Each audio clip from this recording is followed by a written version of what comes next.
আমরা সবাই পাথর দেখেছি, পর্বতও দেখেছি, শুকনো পাতাও দেখেছি, শ্যামল বনানীও দেখেছি। কখনো ভেবেছেন পাথরের অস্তিত্ব কিন্তু ততক্ষণ পর্যন্ত যতক্ষণ সে পর্বতের গায়ে আটকে থাকে।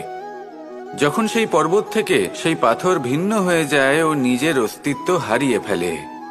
আস্তে আস্তে কখনো পাথর কেটে বা কখনো পিষ্ট হয়ে সেই পাথর আস্তে আস্তে মাটিতে পরিণত হয় এবং পূর্ণরূপে নিজের অস্তিত্ব হারিয়ে ফেলে। এটাই পাতার সাথেও হয়। এই পাতা যতক্ষণ গাছের ডালের সাথে যুক্ত ততক্ষণ তার অস্তিত্ব থাকে। যখনই ডাল থেকে বিচ্ছিন্ন হয় সেও নিজের অস্তিত্ব হারিয়ে ফেলে। আর এটাই আমাদের সাথেও হয়।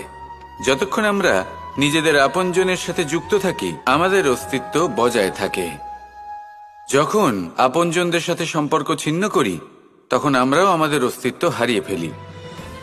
এবার এই সংসারের প্রত্যেক ব্যক্তি স্বতন্ত্র থাকতে চান, আর অনেক ব্যক্তি স্বতন্ত্র থাকবেন বলে আপনজনদের দূরে করে দেন আর তাদের সাথে এই সম্পর্ক ছিন্ন করেন। এটা কি সত্যি প্রয়োজন? আপনজনদের সাথে সম্পর্ক ছিন্ন করে নিজের অস্তিত্ব হারিয়ে ফেলা প্রয়োজনীয়, নাকি আপনজনদের সাথে সম্পর্ক বজায় রেখে প্রতিষ্ঠা এবং চরিত্র মানুষের জীবনের দুটি গুরুত্বপূর্ণ অংশ। যখন মানুষ ধন অর্জন করে, ঐশ্বর্য লাভ করে, জীবনযাপনের সামগ্রী ক্রয় করতে পারে, তখন সে প্রতিষ্ঠিত হয়। আর এই চরিত্র, সেটা হলো মানুষের শ্রেষ্ঠ স্বভাব আর তার সৎকর্ম, এইসবের ফল।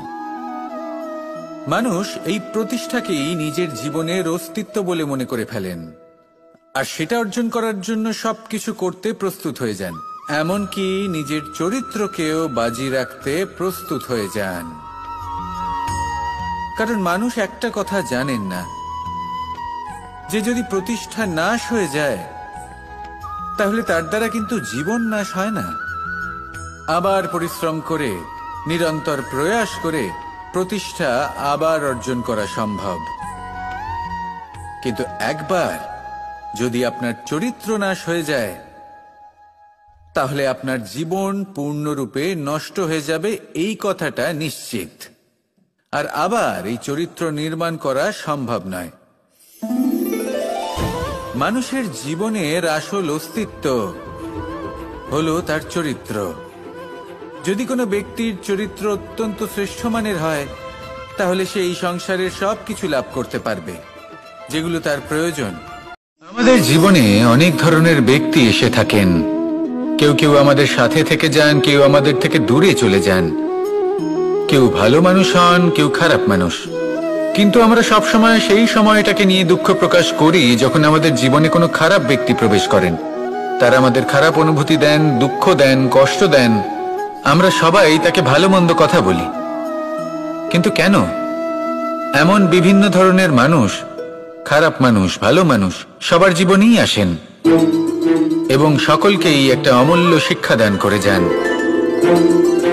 এবার আপনি নিজেই ভেবে দেখুন, জীবনে যখন প্রথমবার আপনি আগুন স্পর্শ করেছিলেন তখন আপনি একটা শিক্ষা লাভ করেছিলেন যে আমাকে আগুনের থেকে একটু দূরে থাকতে হবে। তারপর আস্তে আস্তে আপনি শিখলেন যে কিভাবে এই আগুনকে নিয়ন্ত্রণে রাখতে হবে।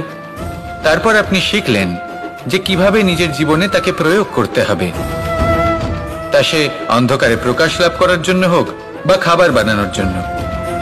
সেইভাবেই কোনো খারাপ ব্যক্তি যখন আপনার জীবনে আসে কোনো শিক্ষা দিয়ে যান, তার প্রতি কৃতজ্ঞ থাকুন। তার বিষয় খারাপ ভাবার বা খারাপ অনুভূতি নিয়ে থাকার কোনো প্রয়োজন নেই। সেই শিক্ষা লাভ করুন, ইতিবাচক মনোভাব নিয়ে জীবনের সামনে এগোতে থাকুন। কেউ নেই যিনি আপনাকে বাধা দিতে পারেন। আসুন আমার সাথে ভালোবেসে বলুন, রাধা রাধা। যদি নিজের কথা বলি তাহলে আমার এই নিয়ে অভিযোগ নেই যে জন্মের পরেই আমাকে মা বাবার থেকে দূরে চলে যেতে হলো। আমার এই নিয়েও অভিযোগ নেই যে একজন মামা যিনি ভাগ্নের জন্য নিজের প্রাণও ত্যাগ করতে পারেন, সেই মামাই আমার প্রাণ কেড়ে নেওয়ার জন্য প্রত্যেক সম্ভাব্য প্রচেষ্টা করলেন। এই নিয়ে অভিযোগ নেই যে মহাযোদ্ধা হওয়া সত্ত্বেও আমাকে সারথি হওয়ার চয়ন করতে হলো। বরং আমি কৃতজ্ঞ। মামা যতই আমার প্রাণ কেড়ে নেওয়ার চেষ্টা করুক, আমি নিজের আত্মরক্ষা করতে পেরেছি। প্রথমে মথুরা ছাড়তে হলো, তারপর বৃন্দাবন ছাড়তে হলো, কিন্তু দ্বারকাকে নির্মাণ করার সুযোগটা আমি পেয়েছি। আমি কৃতজ্ঞ যে একজন সারথি হিসেবে ধর্মস্থাপনের এই রথ আমি এগিয়ে নিয়ে যেতে পেরেছি, এই সংসারকে গীতার জ্ঞান প্রদান করতে পেরেছি। দেখুন, জীবন সেই একই আছে, কিন্তু দৃষ্টিভঙ্গি কতটা গুরুত্বপূর্ণ। এই অভিযোগ আপনাকে জীবনে বাধা দেবে, দুঃখী করে তুলবে, কিন্তু কৃতজ্ঞতা বোধ সেটা আপনাকে একটা সুযোগ দেবে, সেই জীবনকেই আরো আনন্দের সাথে যাপনের সুযোগ। এই সুযোগে সদ্ব্যবহার করুন আর আমার সাথে ভালোবেসে বলুন রাধা রাধা। আমাদের জীবনে আমরা যখনই এমন কোনো মানুষের সাথে পরিচিত হই যে বয়সে, পদে এবং আর্থিক দিক থেকে আমাদের থেকে পিছিয়ে, তখন আমরা সবাই খুব হীন নজরে তাদের দিকে দেখি। মনেই করি না যে সেই ব্যক্তির নিজস্ব একটা অস্তিত্ব রয়েছে, তার নিজেরও একটা মাহাত্ম্য রয়েছে। আমাদের মনেই হয় না যে আমাদের সামনে দাঁড়িয়ে থাকার যোগ্যতা আছে তাদের।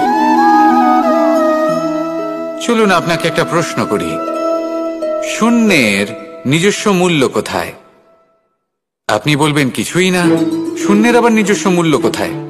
কিন্তু যখন এই শূন্যই কোনো সংখ্যার সাথে এসে যুক্ত হয়ে যায়, কোনো অঙ্কের সাথে এসে যুক্ত হয়ে যায়, তখন তার মূল্য অনেক গুণ বৃদ্ধি পায়। অর্থাৎ এই শূন্যের মূল্য অবশ্যই আছে। আর আমাদের জীবনেও এমন কিছু ব্যক্তি থাকেন, তাদের দেখে মনে হয় যে এদের কোনো মূল্যই নেই, কিন্তু যখন এই ব্যক্তি কারোর সাথে এসে জুড়ে যান, তখন তার মূল্য সেই ব্যক্তির বৃদ্ধি ঘটায়। এই সংসারে এমন কোনো ব্যক্তি নেই যার কোনো মূল্য নেই। যদি আমরা ধনুকের কথা বলি, তাহলে তার জন্য একটি দড়ির প্রয়োজন হয়, যেটি প্রত্যঞ্চা হিসেবে ব্যবহৃত হয়। যদি এই প্রত্যঞ্চা না থাকে, তাহলে ধনুকের কোনো মূল্যই থাকে না। যদি প্রত্যঞ্চা না থাকে, তাহলে ধনুকের অস্তিত্ব অসম্পূর্ণ থেকে যায়। এই সংসারে যে কোনো ব্যক্তি হোক বা যে, ভয়ের সাথে আমরা সবাই পরিচিত, কষ্টও আমরা সবাই পেয়েছি। কখনো কখনো আমরা অসুস্থ হয়ে পড়ি, আর এমন সময় হলে মাতার মমতা, কখনো বাবার স্নেহ, কখনো বন্ধুদের পাশে থাকার অনুভূতি আমাদের রোগ নিরাময়ে সাহায্য করে। কখনো যদি আমরা নিরাশ হয়ে পড়ি, তখন যদি আমাদের কোনো আপনজন আমাদের দুটো ভালো কথা বলে, তখন আমাদের মনোবল বেড়ে যায়। ঠিক তেমন সংসারের এই রঙ্গমঞ্চে যদি আপনি পীড়িত অনুভব করেন, কিছু শুভ কথা আলোচনা করুন, কিছু স্তুতি গান করুন, কিছু মুহূর্তের জন্য হলেও নিজের ইষ্টদেবের কথা স্মরণ করুন আর প্রার্থনা করুন। সাহস বাড়বে, শক্তিও বৃদ্ধি পাবে এবং সামনে এগিয়ে চলার পথও দেখতে পাবেন। তখন এই মন প্রসন্ন হয়ে বলবে,